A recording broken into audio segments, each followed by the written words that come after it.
The constable, a young man of perhaps 22, with the unfortunate physiognomy of one who had been assembled from spare parts by a sculptor of limited talent, shifted his considerable weight from one boot to the other before responding.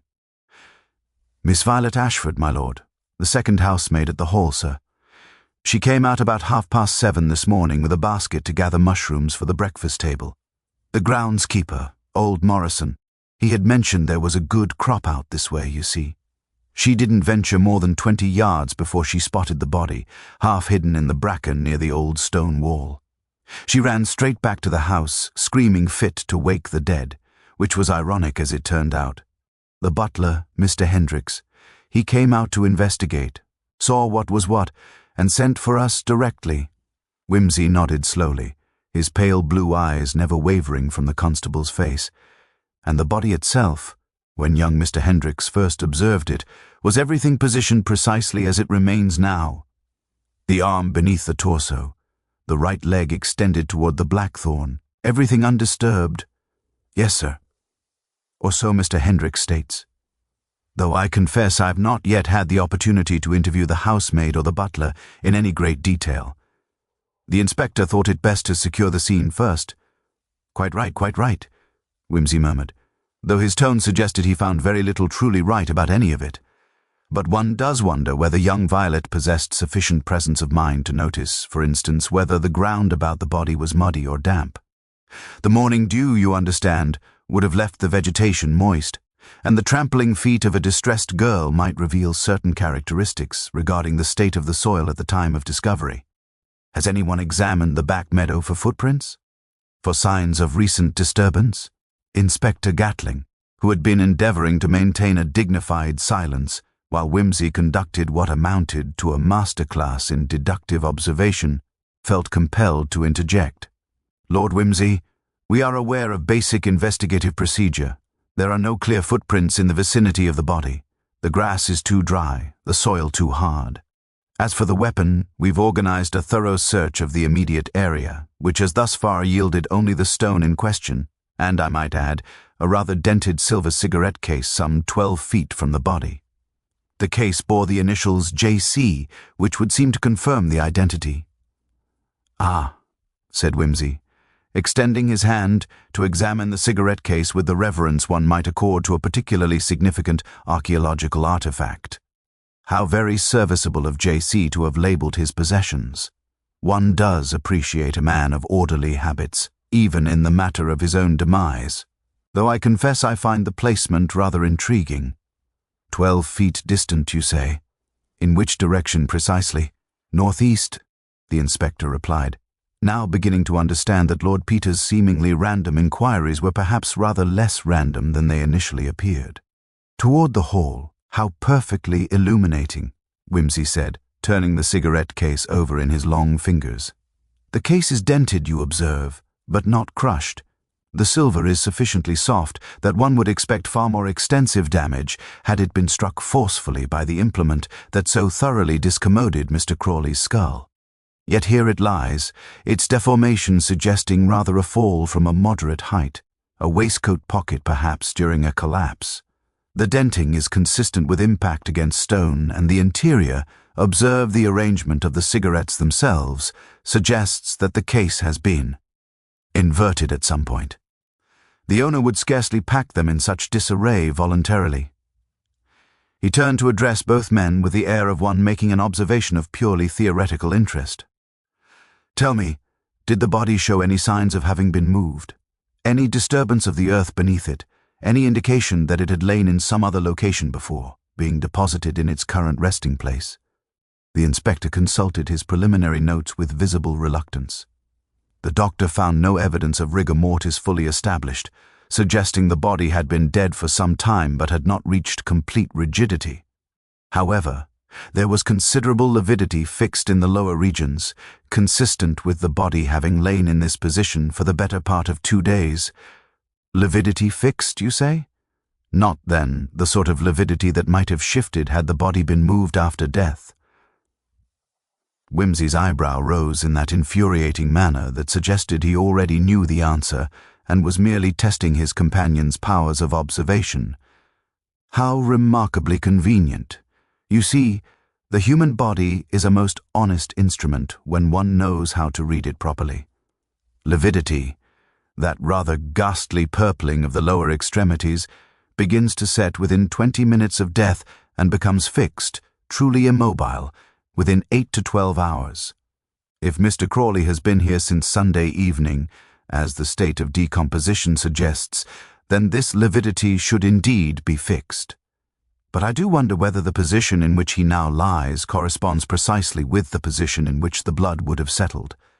The left arm tucked beneath him so neatly, does that not strike you as somewhat theatrical? As if arranged by someone with a sense of composition? The inspector's jaw tightened almost imperceptibly. Are you suggesting, my lord, that the body was moved after death? I am suggesting nothing whatsoever, Whimsy replied with a smile of dangerous sweetness. I am merely observing that poor dead Mr. Crawley presents himself to us like a character in a rather badly staged theatrical production. And I have always found that when something appears staged, one must ask oneself the most fundamental question: who among our available suspects possesses both the knowledge and the theatrical inclination to compose such a scene? Tell me, Inspector, who precisely was Mr. Jasper Crawley, and what manner of man might he have been? The inspector's response came with the weariness of a man compelled to recite facts he would have preferred to leave undisturbed.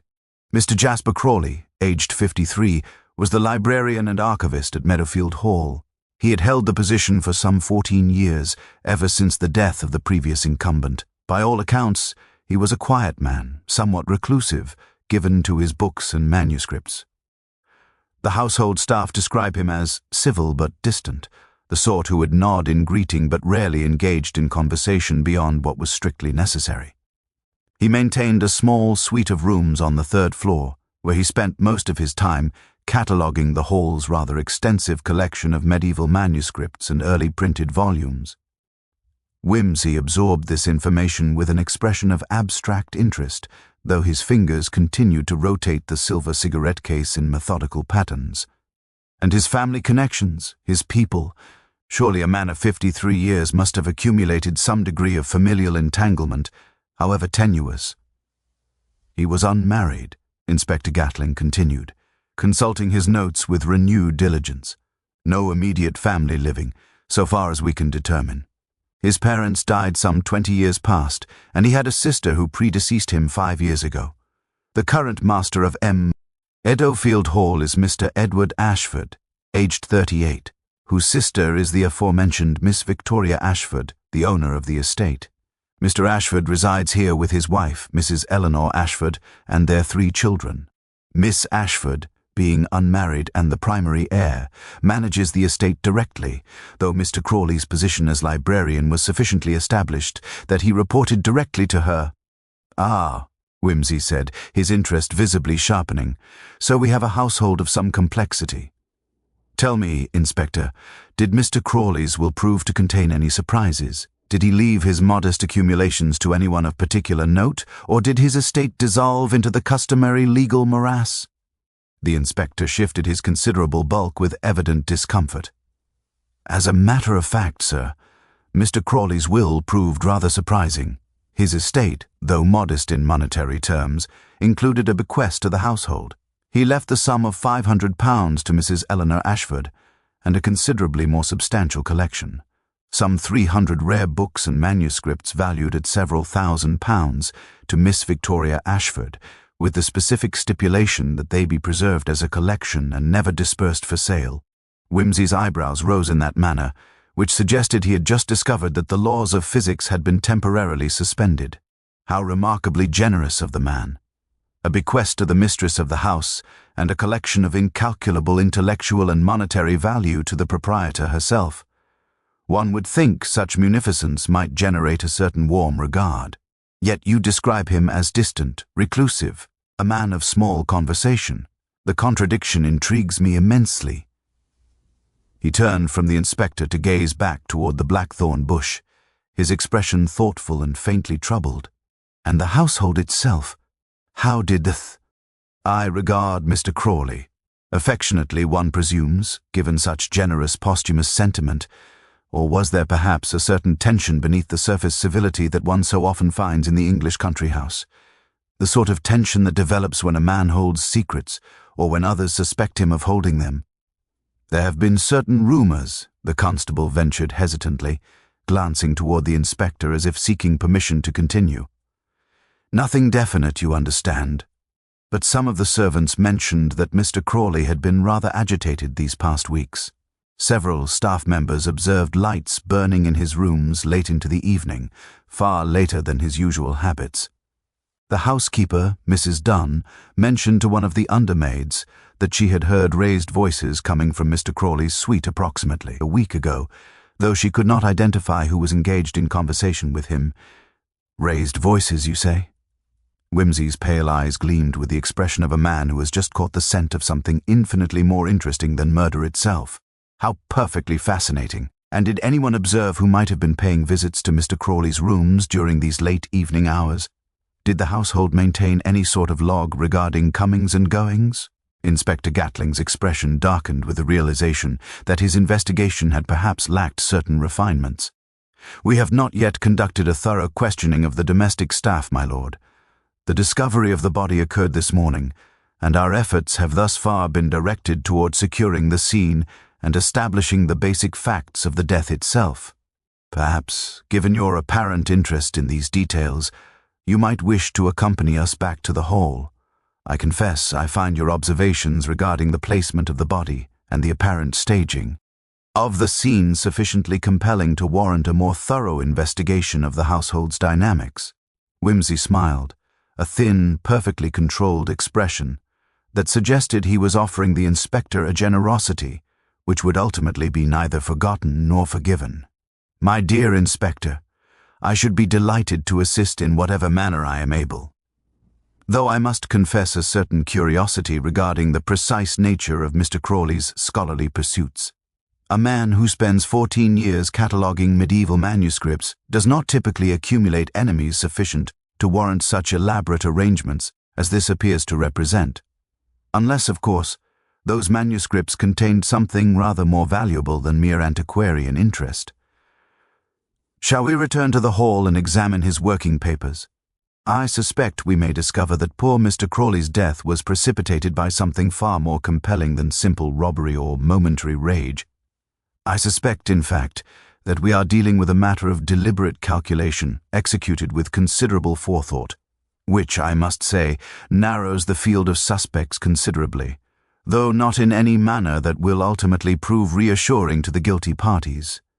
The return to Meadowfield Hall proceeded with considerably less expedition than Whimsy might have preferred, Inspector Gatling being a man whose natural pace suggested he believed that haste constituted a form of moral weakness. The hall itself, a rambling Victorian structure of red brick and pale stone, presented the appearance of a house that had been assembled by someone with ambitious notions and limited aesthetic conviction. Mullioned windows of varying sizes gazed out upon manicured lawns with the expression of eyes that had seen too many disappointments to maintain genuine surprise, whilst a proliferation of decorative turrets and gables suggested that the architect had been paid by the ornament rather than the hour. It was, Whimsy reflected, precisely the sort of residence that accumulated secrets in its shadowed corridors, the way that bathrooms accumulated mold in damp climates. Inevitably and rather thoroughly, the household staff had been assembled in the drawing room under the supervision of Mr. Hendricks, the butler, a tall and cadaverously thin individual whose face resembled nothing so much as a funeral urn rendered in pallid flesh. His movements possessed the quality of controlled melancholy that came from a lifetime spent in service to families whose tragedies and small humiliations he had witnessed, whilst maintaining the professional discretion of one who had vowed never to notice anything whatsoever. Seated upon the various upholstered chairs and settees were Miss Victoria Ashford, a woman of perhaps 40 years, with the determined expression of one who had spent a lifetime managing estates and temperamental younger brothers, her brother Edward, whose handsome features carried the faint dissipation of a man accustomed to getting what he wanted without having to work particularly hard for it. Mrs. Eleanor Ashford, Edward's wife, whose nervous disposition manifested itself in the perpetual readjustment of her cuffs and the anxious fingers that worried a handkerchief into increasingly complex configurations, and a selection of servants ranging from the housekeeper, Mrs. Dunn, a formidable woman of indeterminate age, whose grey hair was bound so severely that it seemed to be attempting escape, to the aforementioned Violet, whose trembling frame and reddened eyes suggested that she had spent the intervening hours engaged in active weeping. Whimsy settled himself into a chair with the air of a man preparing for a theatrical performance that might prove either tedious or revealing, though he suspected it would ultimately prove both. "I confess," he began, addressing the assembled company with the tone of one making conversation at a garden party rather than investigating a homicide, "that I have been troubled since first observing poor Mr. Crawley's remains by a most vexing question. The question, you understand, is not who killed him. That, I suspect, will prove relatively obvious once one has properly examined the evidence, but rather why the killer took such considerable pains to arrange the body in its current position. Staging a corpse requires either great familiarity with the human form or considerable theatrical inclination. It suggests, moreover, a killer who harbored a specific message they wished to communicate through the positioning of the deceased. Tell me, was Mr. Crawley in any manner physically distinctive? Did he possess, for instance, any particular affliction or peculiarity of posture that one might note?" Miss Victoria Ashford, who possessed the direct manner of a woman accustomed to making decisions and having them implemented without question, responded with admirable promptness. Mr. Crawley suffered from a chronic condition of the spine that caused him considerable discomfort in cold weather. He walked with a pronounced stoop, and in his later years had developed something of a twisted aspect to his bearing. "Is this relevant to your inquiry?" "Profoundly relevant," Whimsy assured her. "You see, the body, as I observed it, displayed none of that characteristic curvature. The spine, though certainly deceased, was not arranged in the manner one would expect from a man with a lifelong spinal deformity. A corpse, you understand, retains certain characteristics of the living body, muscle memory, if one might employ that term somewhat loosely.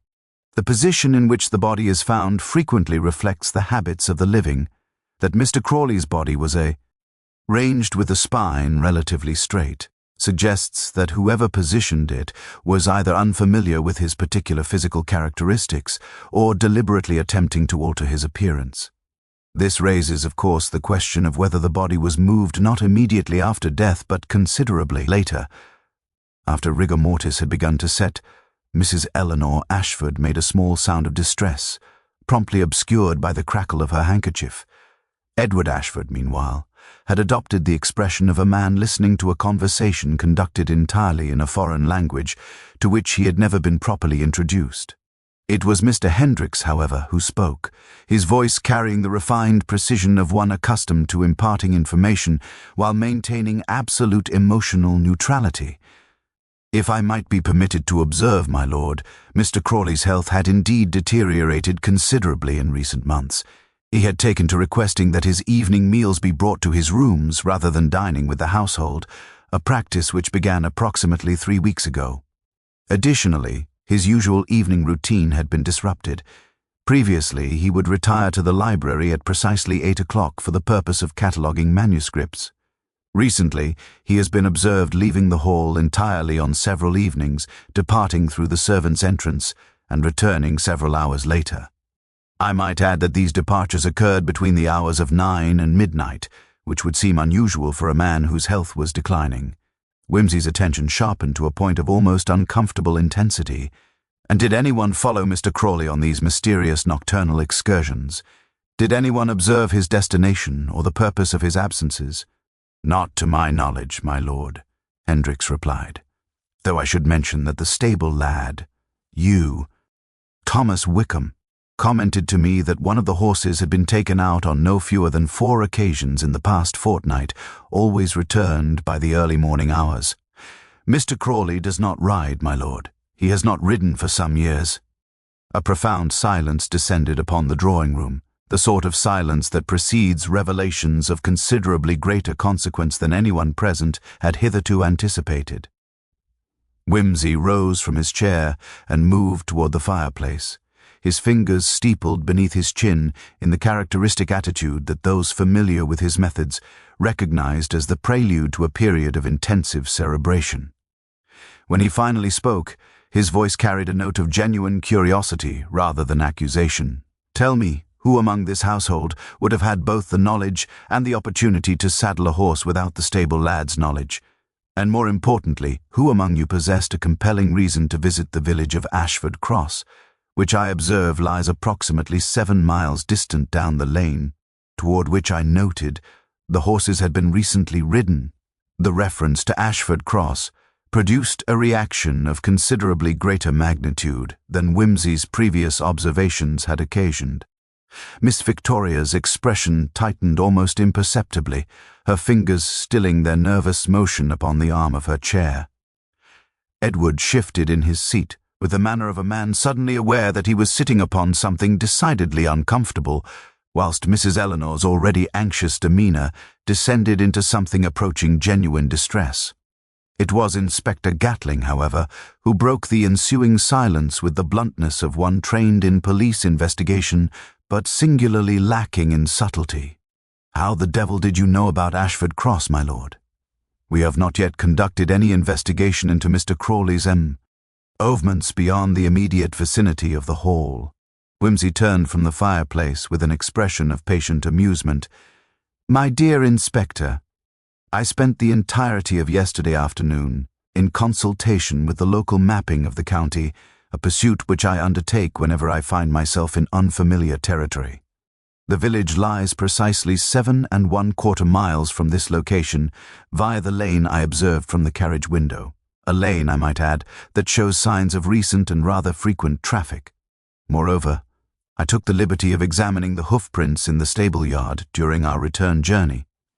The prints of the horse in question display a distinctive wear pattern upon the right foreleg, consistent with a lameness of some weeks' duration. A horse bearing such an affliction would not be selected for random travel, rather, it would be reserved for journeys of specific and established purpose.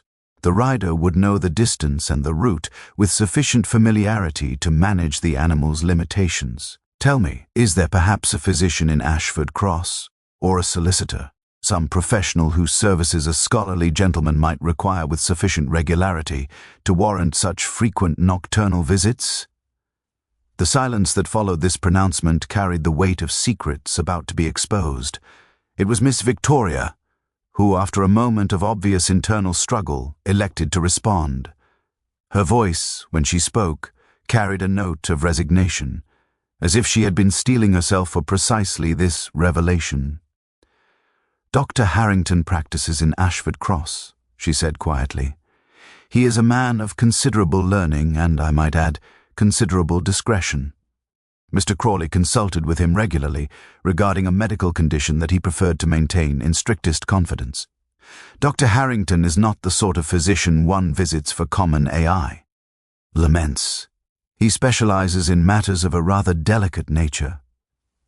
Whimsy's eyebrows rose in an expression of polite inquiry. "You refer, I presume, to conditions of a nervous disposition, or perhaps something more specifically physiological in nature. Mr. Crawley's appearance, if I might be permitted to comment upon the physical characteristics of the deceased, suggested a man of somewhat ascetic habits. Yet the condition of his fingernails, which I examined with some care whilst the inspector was occupied with other matters, displayed certain discolorations consistent with the prolonged ingestion of specific pharmaceutical compounds. Nothing immediately lethal, you understand, but suggestive of treatments for conditions that the medical profession of your father's generation would have found considerably more scandalous to discuss than we moderns do." Edward Ashford made an abrupt movement, as if about to rise from his chair, only to be forestalled by a glance from his sister that contained all the force of a sovereign issuing a royal decree. It was Eleanor, her hands now engaged in what appeared to be a deliberate dismantling of her handkerchief, who spoke in a voice barely above a whisper. "My husband and Mr. Crawley had become acquainted during the past months. A friendship had developed. When Mr. Crawley's health began to deteriorate, Edward felt obligated to ensure that he received proper medical attention.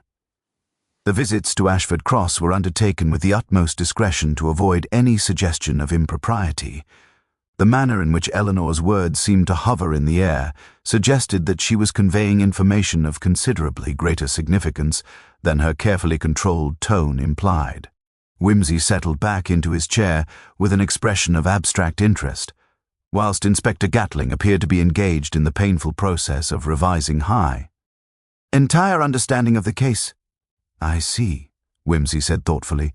So Mr. Crawley had formed what one might delicately term a particular attachment to a member of the household, an attachment, moreover, that was sufficiently significant to warrant clandestine medical treatment and nocturnal excursions undertaken with what one might presume to be considerable emotional intensity. "Tell me, during these visits to Dr. Harrington, did anyone accompany Mr. Crawley? Or did he travel alone to meet someone who was already established in the village?" The question hung suspended, and it was clear to everyone present that Whimsy had arrived at a juncture where the careful deflection of the truth would no longer prove sufficient. Miss Victoria's jaw tightened, and she drew herself upright in her chair with the bearing of one preparing to deliver information that would considerably alter the domestic landscape. "Mr. Crawley was not traveling alone," she said with controlled precision. "On at least 3 occasions, he was accompanied by someone from this household.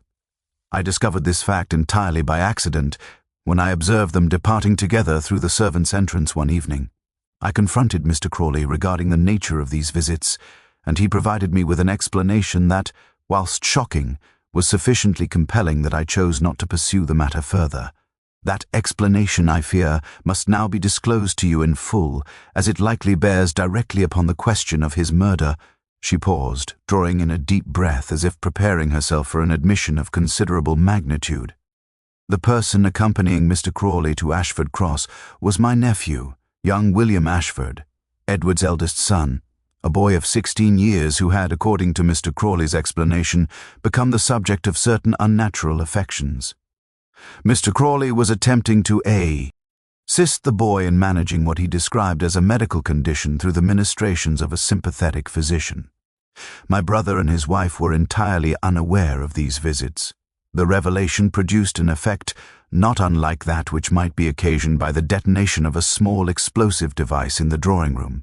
Edward Ashford rose from his chair with such abruptness that it clattered backward against the floor, his handsome features suffused with a crimson hue that suggested apoplexy might be imminent. Mrs. Eleanor emitted a sound that was neither quite speech nor quite sob, her handkerchief now reduced to the condition of textile confetti scattered across her lap.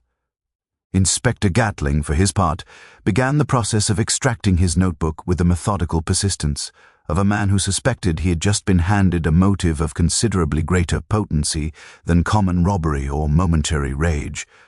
"This is outrageous," Edward declared, his voice trembling with barely suppressed fury. "This is a scandalous fabrication designed to deflect attention from the true perpetrator of this crime. I will not have my son's name dragged through such filth, nor will I countenance these insinuations regarding that despicable man's intentions. If Mr. Crawley was dead set upon corrupting innocent youth with his perverted inclinations, then perhaps someone should be commended rather than investigated for stopping him." Whimsy, who had settled back into his chair with an expression of serene attention, observed Edward's outburst with the detached interest one might accord to a particularly revealing theatrical performance. When he spoke, his voice carried the quality of one engaging in purely academic discussion. "Your sentiment does you credit, Mr. Ashford, and I confess I find your moral indignation sufficiently convincing to suggest that you were genuinely unaware of his visits until this very moment. However, we must distinguish between the surface emotions that drive human behavior and the deeper currents that determine actual conduct. Tell me, when precisely did you become aware that your son had developed what modern physicians might term an inversion of natural inclination? Was it before or after Mr. Crawley's demise?" Edward's face darkened further, but before he could respond, a new voice entered the conversation, that of young William Ashford himself, who had apparently been lurking just beyond the drawing-room threshold with the tenacity of youth determined to hear what was being said regarding himself. He stepped into the room with the combination of defiance and vulnerability that characterizes adolescence, his face displaying the particular pallor of one who has just heard his most carefully guarded secrets broadcast to an assembly of authority figures. "I knew," William said, his voice steady despite its obvious youth. "I knew about the visits to Dr. Harrington. Mr. Crawley arranged them because he understood what I am in a manner that no one else in this household has been capable of comprehending. He was attempting to help me manage my condition with discretion and compassion. If that constitutes corruption in your estimation, Father, then I accept the accusation, but I will not permit his memory to be besmirched by accusations of impropriety." The boy's defiant dignity seemed to have a peculiar effect upon the assembled company. Even Inspector Gatling appeared momentarily disconcerted, his pencil hovering above his notebook, as if uncertain whether the revelation constituted criminal evidence or merely the contemporary complications of adolescent development. It was Whimsy, however, who regarded the boy with an expression of genuine interest rather than judgment, a courageous sentiment, and one that speaks well of. "Your character," Whimsy observed, "though I confess I find myself pursuing a somewhat different line of inquiry. You see, the question of Mr. Crawley's intentions toward young Mr. Ashford is genuinely less significant than the question of who, among the occupants of this household, possessed both the knowledge of these visits and the motivation to ensure their permanent cessation. Your father's outburst suggests that he had not previously been aware of these arrangements, yet someone clearly felt sufficiently threatened by them to take rather drastic action. Tell me, Master William, did Mr. Crawley ever mention to you that anyone else had observed these nocturnal excursions? Did he express concern that his assistance to you might become public knowledge?" William's adolescent composure wavered slightly. He mentioned that he suspected someone had observed our departure one evening approximately 10 days ago. He believed it to be one of the servants, but he was not certain. He expressed concern that misunderstandings might arise if word of his assistance became widespread, but he was adamant that he would not abandon me regardless of the consequences to his own reputation. "How remarkably self-sacrificial of him," Whimsy murmured. "And did this concern about observation seem to agitate him considerably? Did his behavior change in the days following this discovery?" "He became quite preoccupied," William admitted. "He spent considerable time in his room sorting through papers and documents. On one occasion, I observed him burning something in the fireplace. Letters, I believe, though I did not inquire as to their nature. He also seemed to be taking precautions regarding his personal correspondence. He mentioned to me that he intended to secure certain papers in a safe location should anything unfortunate befall him." This last revelation appeared to strike Whimsy with considerable force. He rose from his chair and began to pace the perimeter of the drawing room with the measured tread of a man engaged in intensive cerebration. The assembled company observed his progress with the uncertainty of individuals watching a conjurer prepare to produce a rabbit from a hat, never quite certain whether the result would be genuine magic or merely a clever sleight of hand. "Miss Ashford," Whimsy said, his attention returning to the mistress of the household, "I must ask you a question of considerable delicacy. When you confronted Mr. Crawley regarding the visits to Ashford Cross, did he provide you with any explanation that extended beyond the matter of your nephew's medical circumstances? Did he mention, for instance, any threat to himself? Any indication that he feared for his personal safety?" Miss Victoria's response came with visible reluctance. He mentioned that certain individuals had expressed disapproval of his activities. He did not specify who these individuals were, but his manner suggested that he regarded their displeasure as a matter of some gravity. I attempted to offer him protection through my own authority as the mistress of this estate, but he declined, insisting that the matter was beyond my sphere of influence to alter. "How perfectly intriguing," Whimsy said softly. "So we have a situation wherein a man undertakes actions designed to assist a vulnerable adolescent, becomes aware that his activities are observed, recognizes that this observation has created a threat to his safety, and yet continues his charitable endeavors regardless of personal cost.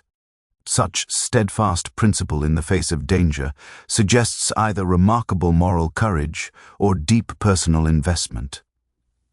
Tell me, did anyone in this household possess a connection to Mr. Crawley sufficiently profound to explain his willingness to risk so much for young Mr. Ord's welfare? The question hung suspended in the drawing room like a physical presence, its implications expanding outward in concentric circles of uncomfortable significance. It was Mrs. Eleanor who, after a moment of evident internal struggle, elected to respond, her voice emerging in a whisper that carried the weight of long-suppressed confession. "William is Mr. Crawley's grandson," she said quietly. The words seemed to absorb all the oxygen from the room, leaving the assembled company in a state of suspended animation. The biological offspring of Mr. Crawley's sister, who passed away 5 years ago. When she died, she entrusted William's care to us, extracting a promise that we would raise him as our own and never reveal his true parentage. Mr. Crawley had been estranged from his sister for many years, a consequence of their parents' discovery of his particular inclinations, which caused them to cast him out entirely. When his sister died, it seemed that Mr. Crawley wished to establish some form of connection with the only blood relative remaining to him. William's condition, as it became apparent during his adolescence, created a bond between them based upon mutual understanding and compassion.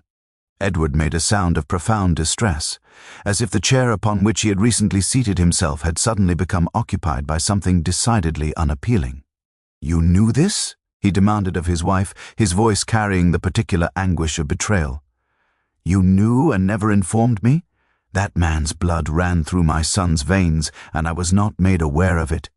"I knew," Eleanor replied, with the quiet firmness of one who had anticipated this accusation for quite some time, "because your sister charged me with knowing, because she recognized that you possessed neither the capacity nor the inclination to understand what William would require." Mr. Crawley understood what William was becoming. You were determined to suppress it, to force it into the category of shameful family secrets that destroy children from within. I chose to support William's well-being over your patriarchal pride. Inspector Gatling, who had been engaged in furious note-taking, looked up from his notebook with an expression of profound confusion. If Mr. Crawley was attempting to assist his grandson in a matter of medical and psychological importance, what possible motive would either Mr. or Mrs. Ashford possess for murdering him? The secret appears to have been maintained for 5 years without incident. Why murder now? Why resort to such violence? Whimsy, who had continued his measured pacing throughout this revelation, now paused near the fireplace mantelpiece, his attention fixing upon a small portrait in an ornate silver frame. The painting depicted a young woman of perhaps 30 years, with features that bore a striking resemblance to both William Ashford and, upon closer inspection, to the deceased Mr. Crawley himself. "An excellent question, Inspector," Whimsy observed, his fingers reaching out to adjust the frame's angle with meticulous care. "However, I suspect the motive for murder becomes considerably more apparent when one considers not what had transpired, but what was about to transpire. You see, secrets operate under the principle of inverse thermodynamics. They require a constant energy to maintain, and they invariably increase in entropy the longer they persist. The question one must ask is not why Mr. Crawley was killed, but why he was killed at precisely this moment, after 5 years of maintaining the secret with apparent success. What changed?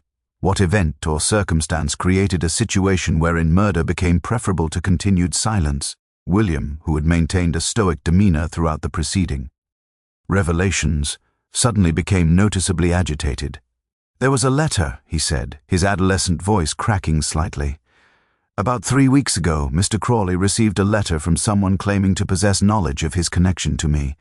The letter demanded money, a substantial sum, in exchange for silence. Mr. Crawley was deeply troubled by it. He spent several days attempting to determine who had sent it, investigating the possibility that someone within the household had discovered the truth. And did he share this information with anyone else?" Whimsy inquired, his attention sharpening considerably. "Did he confide his suspicions regarding the letter's author to anyone beyond yourself?"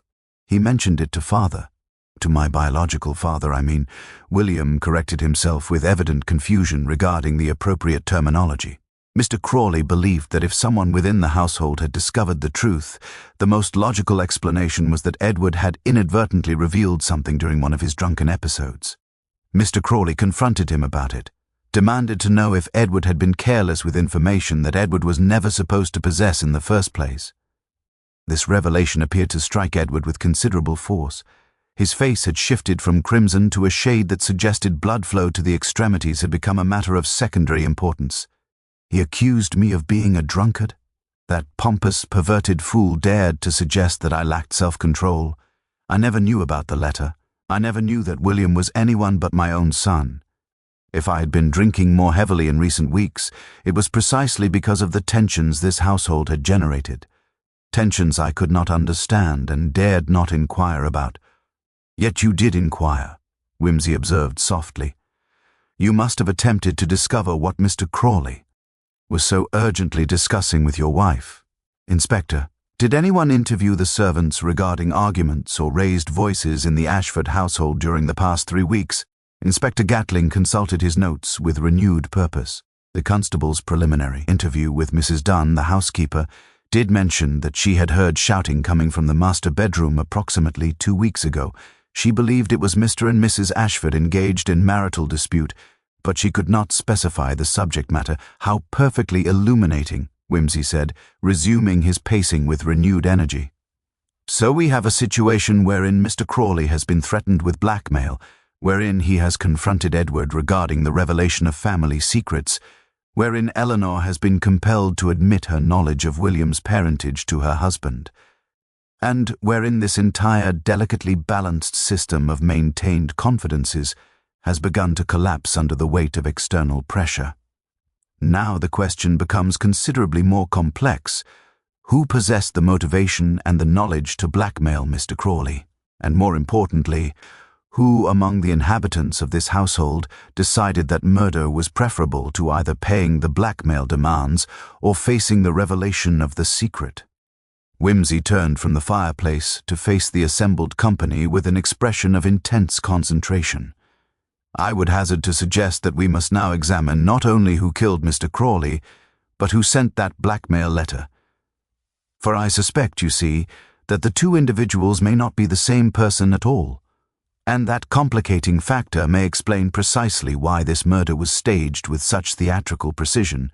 The assertion that two separate individuals might be involved in the crime produced a subtle but perceptible shift in the atmosphere of the drawing room.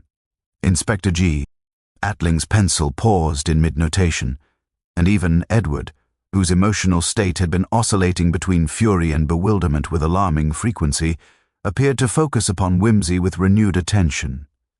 It was Miss Victoria, however, who articulated the question that had clearly occurred to everyone present.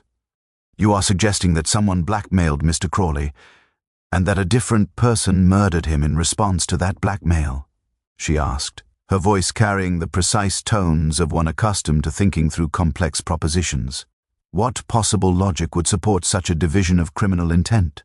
An excellent observation, Miss Ashford, Whimsy replied, settling himself into a chair with the air of a man about to deliver a lecture on a subject of considerable technical complexity. You see, the blackmail letter suggests someone motivated by financial gain, a straightforward mercenary impulse. Such individuals rarely resort to murder, as murder tends to complicate the collection of blackmail payments considerably. One cannot extort money from a corpse, after all, which makes murder counterproductive from the blackmailer's perspective. However, murder itself suggests a motivation of an entirely different character. Murder, in cases such as this, typically arises from desperation, rage, or the desire to prevent revelation of secrets, far more damaging than mere financial embarrassment. The two criminals, therefore, likely possess conflicting objectives. The blackmailer wants money, the murderer wants silence. These are not compatible goals. Mrs. Eleanor's hands had ceased their nervous manipulation of her handkerchief, and she now gazed at Whimsy with an expression of dawning comprehension. You believe that someone in this household discovered the secret and attempted to profit from it through blackmail, whilst someone else, someone with a more dire, CT's stake in maintaining that secret decided that murder was preferable to paying the blackmailer's demands. Precisely so, Whimsy confirmed. However, we must complicate matters further by considering the evidence I observed at the scene of Mr. Crawley's death. The body, you will recall, was staged with considerable care. The left arm positioned beneath the torso, the right leg extended toward the blackthorn bush, the entire arrangement suggesting someone with specific knowledge of Mr. Crawley's physical characteristics. This staging implies that the murderer was either someone who knew Mr. Crawley intimately, or someone with theatrical inclinations sufficient to undertake elaborate arrangement of a corpse. The blackmailer, by contrast, likely acted from a distance, composing their threatening letter without direct confrontation. Therefore, we must identify two individuals, one with direct knowledge of the household secrets and physical access to Mr. Crawley, and one with sufficient distance from the situation to attempt extortion without immediate personal risk.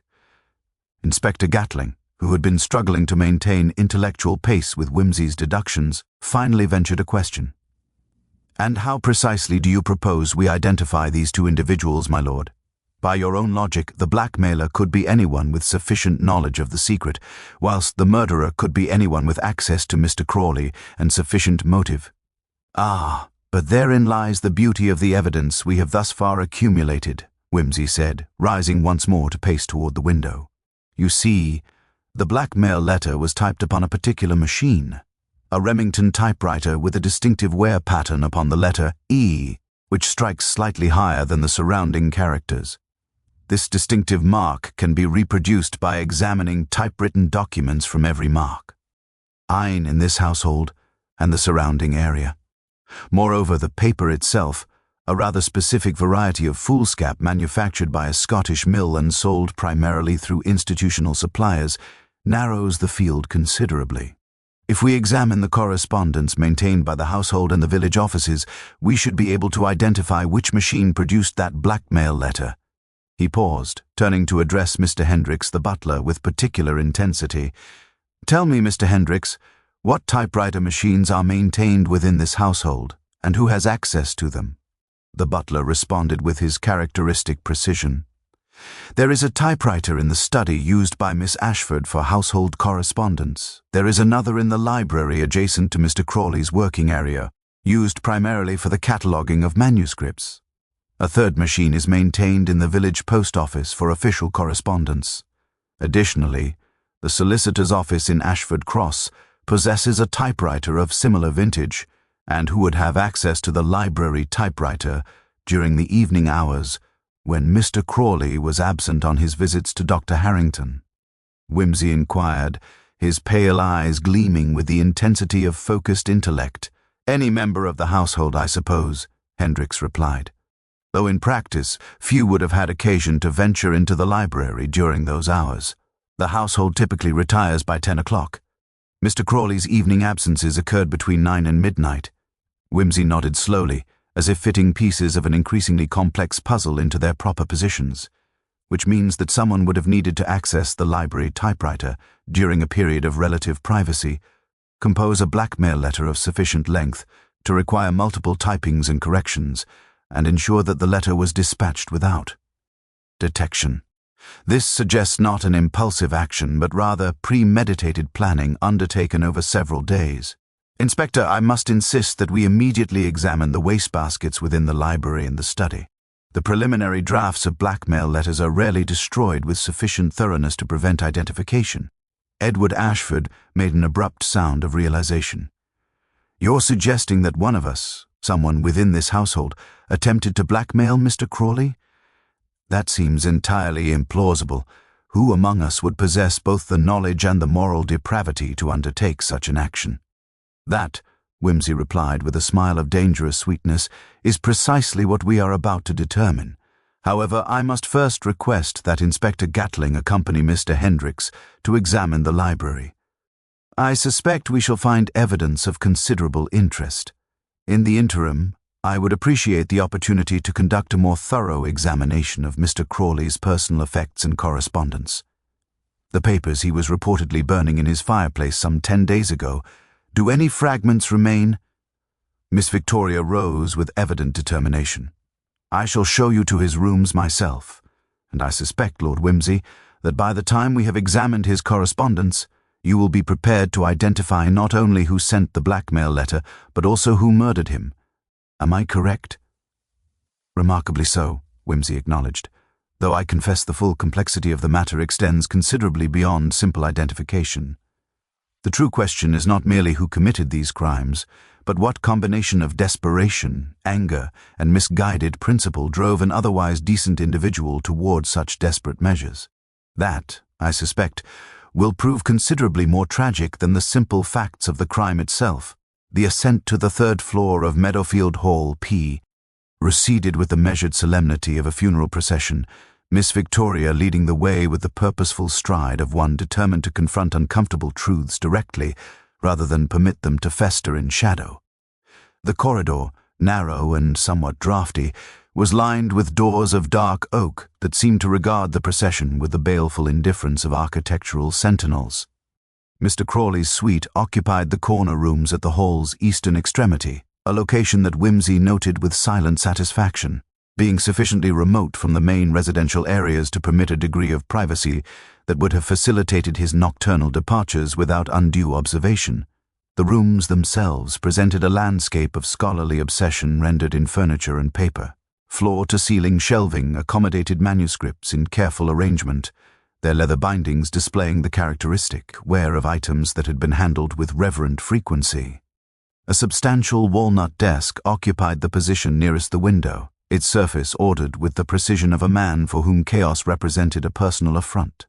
It was, however, the fireplace that commanded Wimsey's immediate attention. The hearth contained ash of recent accumulation, and among the debris, charred fragments of paper remained visible, their edges curled and blackened, but not entirely consumed. "Remarkable," Wimsey murmured, extracting a letter opener from the desk and employing it with surgical precision to recover the larger fragments. The burning was undertaken hastily and without proper attention to ensuring complete destruction. One notes that the fragments here, he indicated several pieces with the methodical precision of an archaeologist examining ancient pottery shards, appear to be from correspondence of a rather personal nature. The paper stock is expensive, the handwriting feminine, and the ink carries the particular blue tint one associates with correspondence from the period of approximately 20 years past. "Those are letters from my sister," Miss Victoria said quietly, observing the charred remnants with an expression of profound sadness. "I recognize the handwriting. She wrote to Mr. Crawley during the years of their estrangement, attempting to bridge the gap that their parents' actions had created. He kept those letters despite their separation. I did not know he had destroyed them." "He did not destroy them recently," Wimsey corrected gently. "These fragments bear the characteristic discoloration of materials that have been exposed to atmospheric moisture for some years. I would estimate these particular letters were burned approximately 5 years ago, roughly concurrent with your sister's death. Rather, the materials burned within the past fortnight appear to be of more recent origin." He extracted additional fragments with meticulous care, assembling them upon the desk's surface with the concentration of one engaged in a particularly delicate puzzle. The reconstructed fragments, though incomplete, revealed themselves as bearing typewritten text in a hand that was unmistakably modern. The first coherent phrase to emerge from among the charred detritus read, "Cannot permit discovery of the circumstances. Financial ruin would certainly, alternatives remaining," followed by additional text too damaged for complete decryption. The final fragment, however, bore sufficiently legible text to produce a visible reaction from Miss Victoria. "Obligation to William demands that I—" "The blackmail letter itself," Wimsey observed, his voice carrying a note of professional admiration for the evidence, cooperativeness, in revealing its secrets, or rather, a draft thereof. "One observes that the author, whoever composed this Miss Ive, was engaged in composition and revision, attempting to achieve precisely the correct balance of threat and inducement. The crossing out here," he indicated barely legible strike-throughs, "suggests considerable uncertainty regarding the appropriate tone. The author was clearly uncomfortable with their task, which narrows the field of suspects considerably. Professional blackmailers rarely exhibit such hesitation. This letter was composed by someone for whom the act of extortion represented a significant moral transgression, undertaken only under circumstances of considerable desperation. Miss Victoria sank into the chair positioned near the fireplace, her earlier composure fragmenting visibly. "Then you believe someone within this household attempted to blackmail Mr. Crawley regarding William's parentage? Someone sufficiently desperate to resort to extortion?" "Not merely attempted," Whimsy corrected, moving toward the desk to examine its contents with methodical thoroughness. "The letter was clearly sent. We shall find evidence of its dispatch once we examine the household correspondence. What interests me rather more profoundly is the question of motivation. You see, blackmail typically emerges from one of three sources: greed, revenge, or coercion. The draft letter suggests that financial difficulty prompted the action.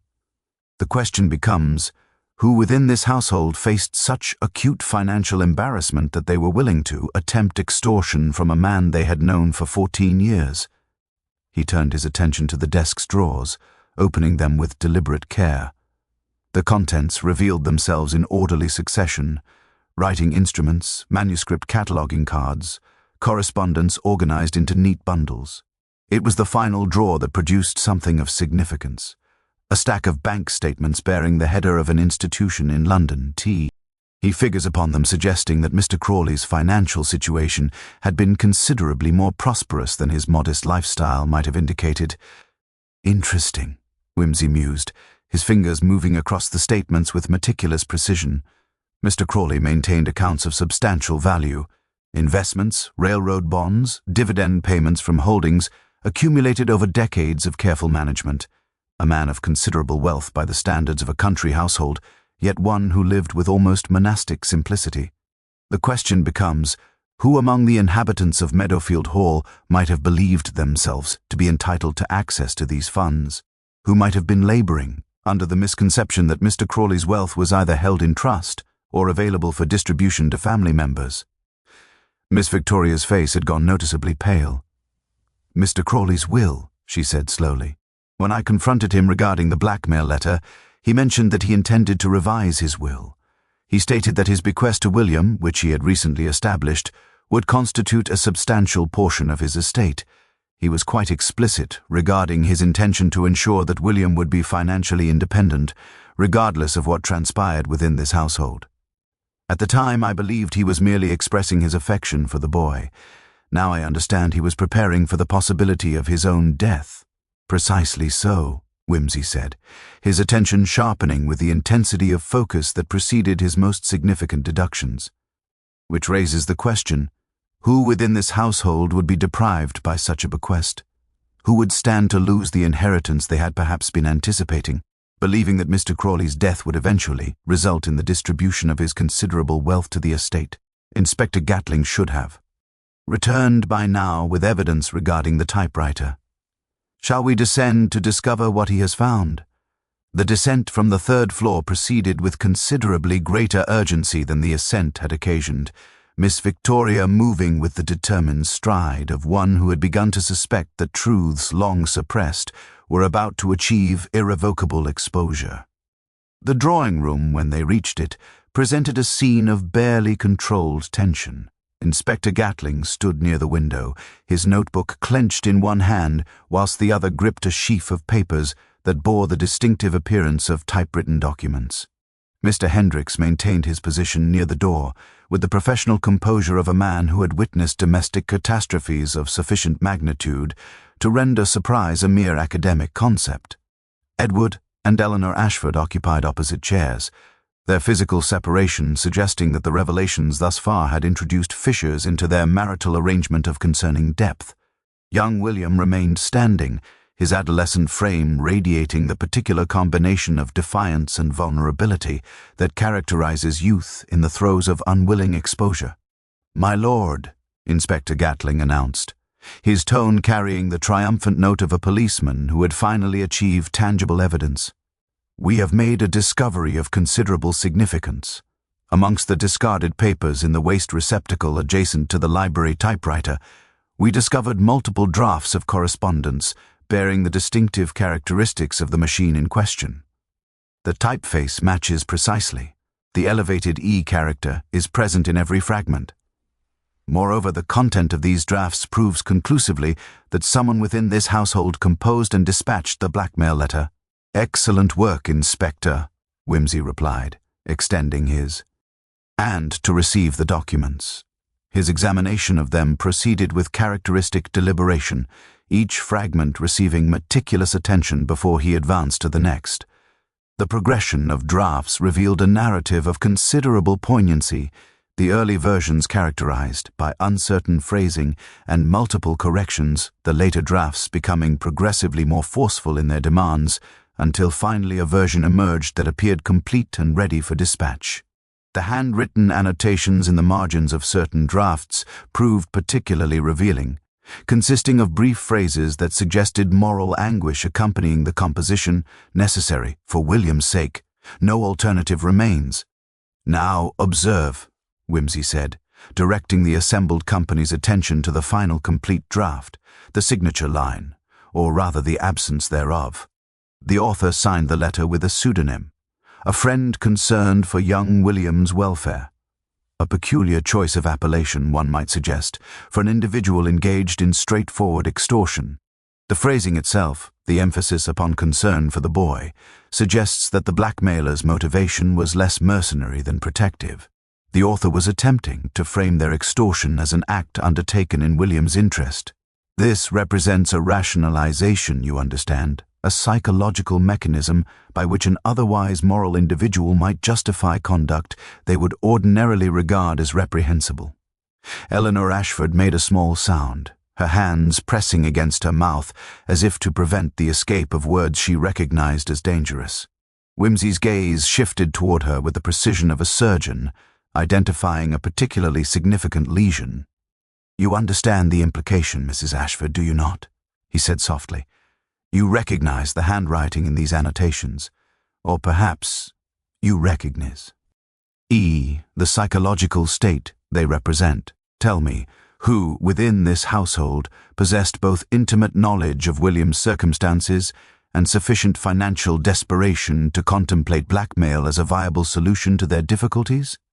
Edward made an abrupt movement, as if about to rise from his chair, only to be forestalled by a gesture from Whimsy that suggested violence would be considerably less advisable than cooperation. It was Eleanor who spoke, her voice emerging with the quality of confession, long suppressed finally achieving release. "The household accounts have been in considerable difficulty," she said quietly. "Edward's investments have proven catastrophically unsuccessful. We have been living substantially beyond our means for the past 2 years, maintaining appearances whilst our financial situation deteriorated. 3 months ago, I became aware that we faced imminent ruin. The creditors were preparing to pursue legal action. Our social position, everything we have constructed, faced total collapse. I discovered the truth regarding William's parentage quite by accident, a letter from Mr. Crawley to William that I found among William's belongings. I realized at that moment that Mr. Crawley possessed considerable wealth. I reasoned that if he were forced to acknowledge William as his heir, his financial obligations toward the boy might exceed his ability to maintain discretion. I believed that a carefully worded letter, suggesting that revelation of William's parentage would cause immense harm to the household, might persuade him to provide financial assistance. A rationalization of admirable sophistication, Whimsy observed, though ultimately a delusion. You convinced yourself that extortion undertaken in William's nominal interest represented merely a pragmatic solution to financial emergency. Yet the reality was considerably more complex. W.A. Is it not? When Mr. Crawley rejected your demands, when he refused to be intimidated into providing funds for your creditors, the situation escalated considerably. Eleanor's face had gone white, her hands trembling visibly. "I did not kill him," she said, her voice rising with desperate intensity. "When he refused to respond to the letter, when he made clear that he intended to alter his will in William's favor regardless of blackmail threats, I abandoned the scheme entirely. I confessed everything to Edward. We resolved to face our creditors and accept the consequences of our profligacy. Mr. Crawley was alive when I last saw him, approximately 1 week before his discovery in the meadow. "I believe you," Whimsy said, and the sincerity in his tone appeared to strike Eleanor with particular force. "You see, Mrs. Ashford, your desperation was born of financial necessity and maternal concern for your son's well-being. Admirable motivations despite their expression through criminal conduct. The individual who murdered Mr. Crawley, however, acted from a motivation of considerably greater emotional complexity. They acted to prevent not merely financial embarrassment, but the complete restructuring of family relationships and inheritance expectations. They acted, in fact, from rage born of betrayal and the discovery that the family structure they had believed themselves to understand was fundamentally illusory."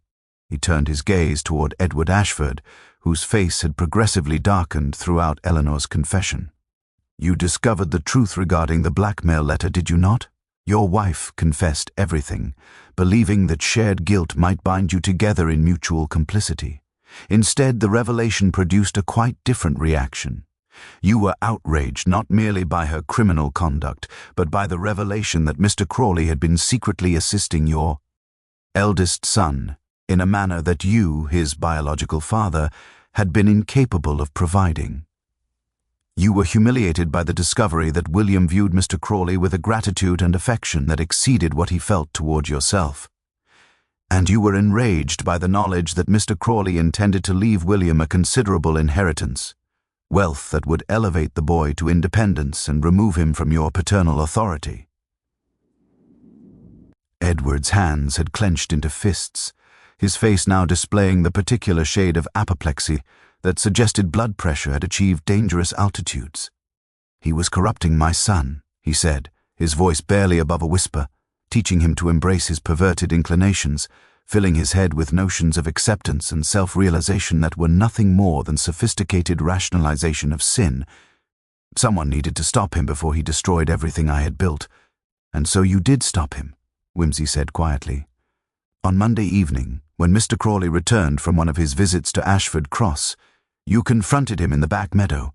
You demanded that he cease his interference with William, that he abandon his plans to revise his will. When he refused, when he calmly informed you that his obligation to William transcended your parental authority, you struck him with the stone you had carried there with premeditation. You struck him repeatedly, in fact, until his skull fractured and his life escaped. Then, realizing that the body required disposal in a manner that would obscure the crime's nature, you arranged it with theatrical precision, positioning him as you believed he might have positioned himself in death, creating an elaborate staging designed to suggest accident rather than murder. Edward Ashford's resistance crumbled with the inevitability of a structure whose foundational supports had been systematically compromised. He rose from his chair with movements that suggested his body had become suddenly foreign to him, as if some essential mechanism of voluntary control had catastrophically failed. His mouth opened and closed several times in the manner of a fish removed from water, producing sounds that were neither quite words nor quite sobs. When speech finally achieved coherence, it emerged in tones of broken desperation.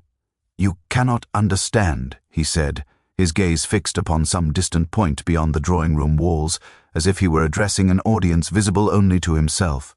"You cannot comprehend what it means to watch your entire world collapse beneath the weight of incomprehensible revelation.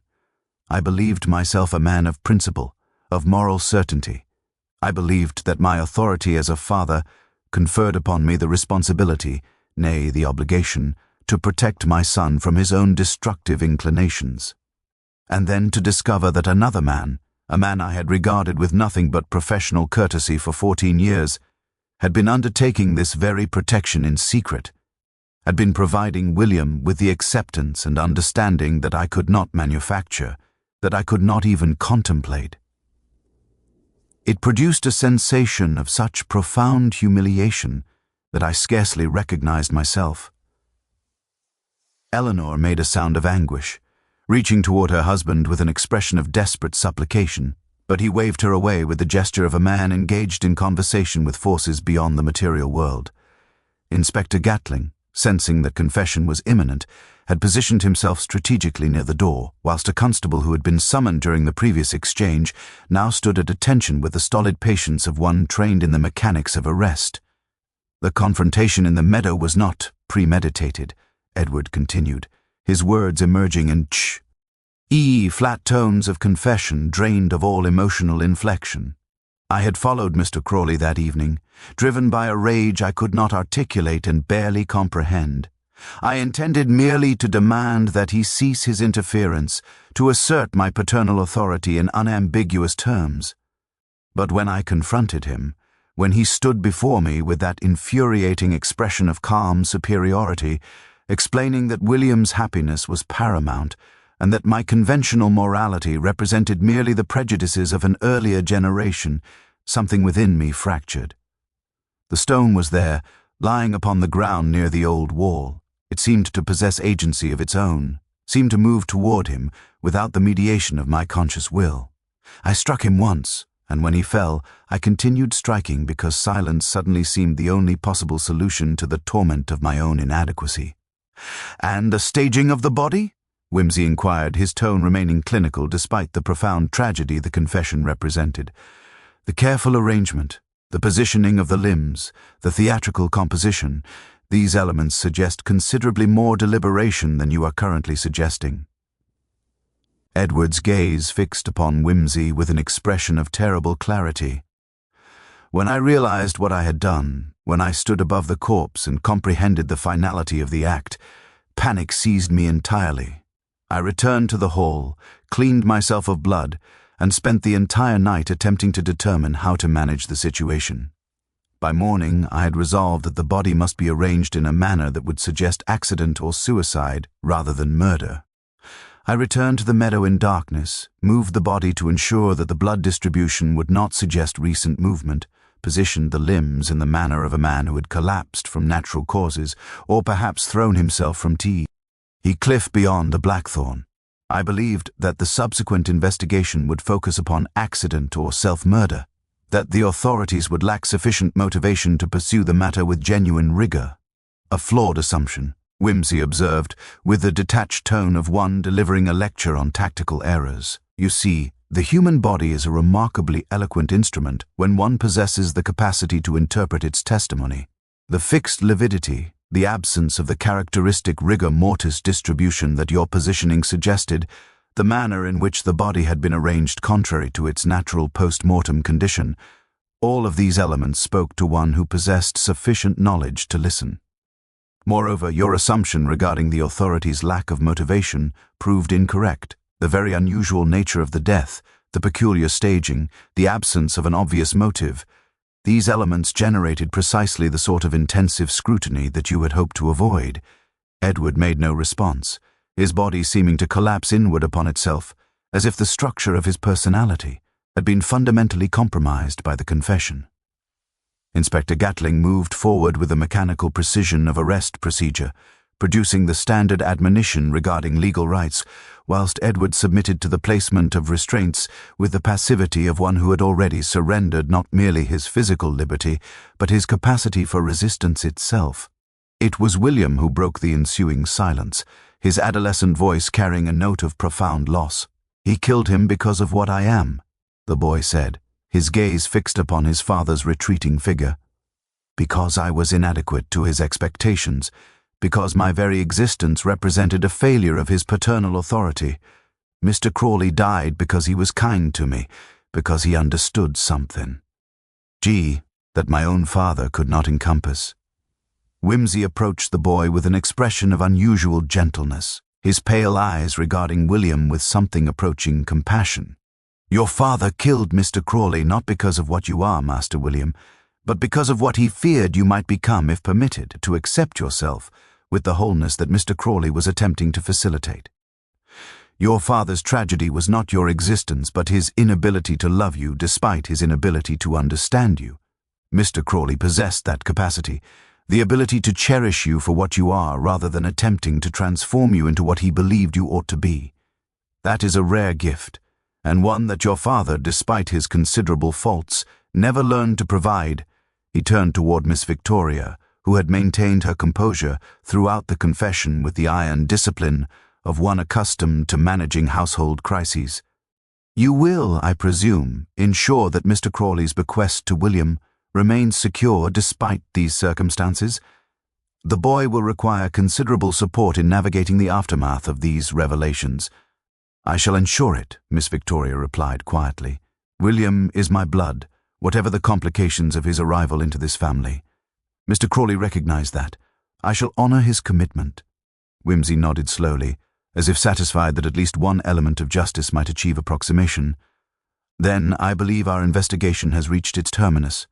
The evidence is conclusive, the confession explicit, and the motive sufficiently comprehensible, even if morally indefensible. Inspector, I shall provide you with my detailed observations for your official record. I suspect the magistrate will find the case quite straightforward once the evidence is properly organized.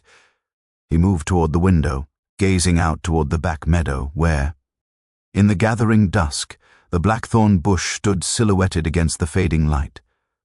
The tragedy of this affair, he remarked to no one in particular, lies not in the commission of murder, but in the cascade of failures of human understanding that precipitated it. A man incapable of accepting his son's nature, a woman driven to desperation by financial disaster, a boy struggling to comprehend his own identity, and Mr. Crawley, who attempted to bridge these chasms with compassion, who paid for his decency with his life. It is, I fear, a rather depressingly common story, rendered only slightly more dramatic by circumstance and violence.